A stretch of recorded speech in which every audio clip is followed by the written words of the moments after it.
خب دوستان عزیز سلام. امروز میخوام در مورد ساختن یک سی وی استاندارد، چی یک سی وی اکادمیک یا چی یک سی وی که شما همراهش بر یک پوزیشن در رشته خودتان مثلا اپلای بکنین. ساختن سی وی همیشه یکی از معضلاتی بوده که خب تمپلیت های مختلفی بوده. از یکی سی وی رو همیشه میگرفتیم، اطلاعاتش رو تغییر میدادیم، بر خودمون میساختیم، ولی همگی بالاخره یک تمپلیت کهنه یا از قدیم داره پیش خودش. من میخوایم امروز یاد بدونم که چه رقم همیشه شما سی وی را خودتان بسازین و چطور همیشه اپدیت نگاه بکنین، یعنی هر روز بتونین ایدیت بکنین، هر لحظه بدون کدام، خیلی به راحتی با آسانی بتونین ایدیتش بکنین. اولتر از همه یک پرامپت درست کردیم که در این پرامپت گفته شده که یک سی وی چی چیزایی می داشته باشه. یکی از استانداردهایی که در سی وی باید مراعات شود امو ATS فرندلی بودنشه، که البته این خیلی حالا در افغانستان اینجا مرسوم نیست که کسی بیاید به اصطلاح با استانداردهای اروپایی مثلا اول سی وی رو بتن به اصطلاح به یک سیستم ماشینی که چک شود و بعدا بیاین خود یک آدم مثلا سی وی رو چک بکنه. یک سیستمی نداریم. خب ولی ما باید سی وی رو به حالت پروفشنالش بالاخره ساخته بتونیم. چیزایی که ما شامل کردیم، خب باید اون سیستمی استانداردی که در یک سی وی رعایت میشه داشته باشه و خیلی مثلا آره، چون ما روی یک سی وی که از قبل داریم کار میکنیم، گفتیم ما آره کلاریتیش خیلی خوب حفظ بکن، توصیهش بودی دیگه اکادمیک تونشه، یعنی لحنی که می نویسی خیلی اکادمیک باشه. و چیزی دیگه که حالا من اینجا سه تا گنجانیدم، ولی شما میتونید مثلا اگر کسی بخواد برای وظیفه اپلای بکنه، خب شما دو تا گزینه دیگه که خب نمیخوایم برای دو تا گزینه دیگه رو برمی‌داریم، میگه خب ما برای وظیفه میخوایم اپلای بکنم، یک همچین سی وی میخوام داشته باشم. همچنان یک چیز دیگه که ممکنه شما در جریان ازی که بخواین مثلا یک اطلاعات دیگه ای رو که خودتون اضافه بکنید، مثلا میگی که make place holder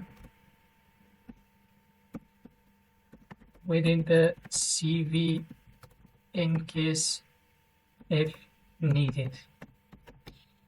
یک چیزی اگر من بگویم، شاید بخاطر از اینکه ما ممکنه یک اطلاعاتی که اینجا یک سیستمی ATS فرندلی یک سی وی که با یک همچین استانداردی است، ممکنه در سی وی قبلی ما چنین استاندارد رعایت نشده باشه. به این خاطر من میگم برای از اون جاهایی که ممکنه نداشته باشه یک پلیس هولدر بگذار، من بعداً بتونم خودم اضافه بکنم یک سری چیزا را. خب یک سی وی یک همچین چیزایی داره، از پرسونال انفورمیشن گرفته تا به رفرنس اینا رو داره.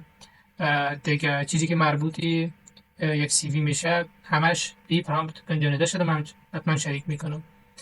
بعد گفتم که در آخر گفتم که این سی وی رو برای من خروجیشه در فرمت لتکس بتی.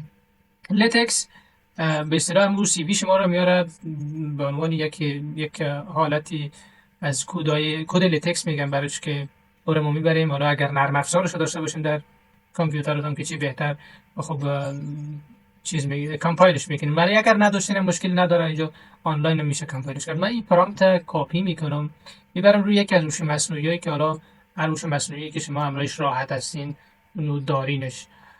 من هوش مصنوعی که باز کنم، یک لحظه من جیمینای باز میکنم.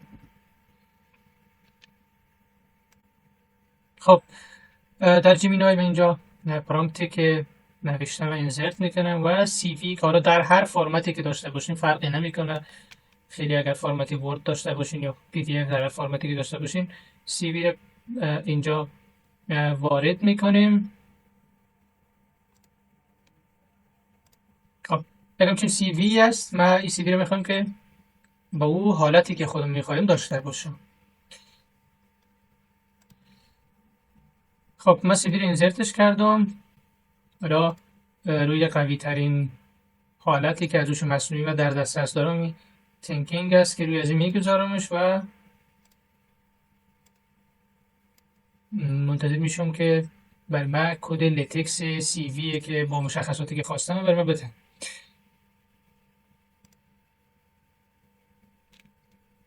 خب فعلا که جنریت میکنه چیزی که ما ازش خواستیم تمام شد. این سی ویه که در قالب به اصطلاح فرمت قدیمی که من داشتم دادم به هوش مصنوعی با او پرامپتم و یک همچنین را کد لتکسی ازش خروجی گرفتم. میرم یک صفحه دیگه باز میکنم، نوشته میکنم overleaf.com سایتی است که ما کد لتکس سی وی را کامپایل میکنیم و ازش خروجی را میگیریم. من اینجا یک لاگین میشم، یک دقیقه طول میکشه.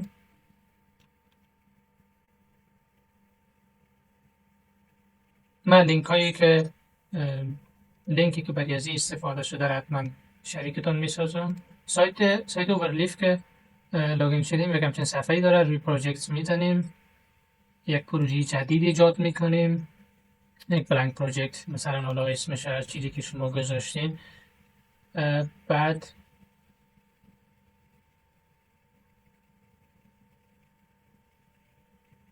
خروجی لتکس که ما از هوش مصنوعی گرفتیم و اینجا وارد میکنیم و ریکامپایل میکنیم. یک دقیقه صبر میکنیم که ریکامپایل شود. خیلی خوب، اینم از خروجیه که حالا هوش مصنوعی بر ما داده. که یک همچین سی وی است. حالا شما میتونین که خودتان بیاین دستی اینجا ادیت بکنین.